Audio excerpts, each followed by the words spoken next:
Eto guys, panoorin niyo, babanda yung kalaban. Tago, babandahin yung dos. At na-foul nga siya diyan. So, dito guys, bolehan tayo. So, gagawin natin diyan na be-breakin natin yung cluster. Okay, para may ubos kaso mahirap pa din yung sais guys. So, tingnan natin. Dito tira sa tres, sobra yung angle niyan guys. So, paikot. Okay. Kahit saan magpunta yung pamato niyan, prepare yan. So, dito, tira dito, hatakin natin yan guys. Hatak yung tira. Prepare sa 5. Okay. So, yun. At prepare nga tayo dyan guys. Dito yung size guys, mahirap po. So, dito, preparation bank shot. O, dito babagsakan lang natin, okay? Tira sa 5 guys, binansagan lang, ano-ano.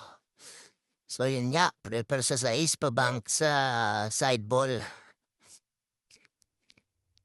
O dito, medyo mahirap yung angle niyan, hindi kasado. Binagsakan lang. Wala, laylayan tira. So tira yung kalaban dyan guys. Dito, may hawig ng ubos na ito guys. So, kaso napakapal. So yun, balik tayo sa table niyan guys. Balikan lang, ano-ano.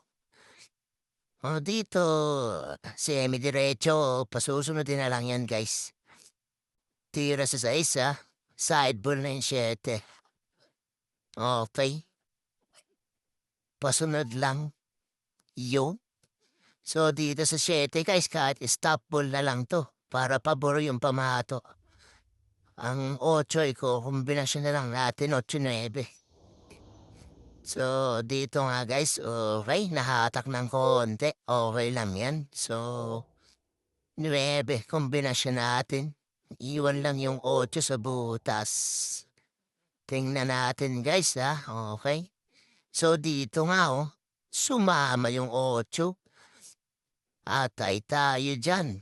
So prepare niyan sa GIS, mahirap-hirap. Ito ang binabayaran dito yung last pull eh. Yung mga ganitong pwesto kahit pro talaga sumasablay dito guys. Pero tingnan natin tira sa GIS.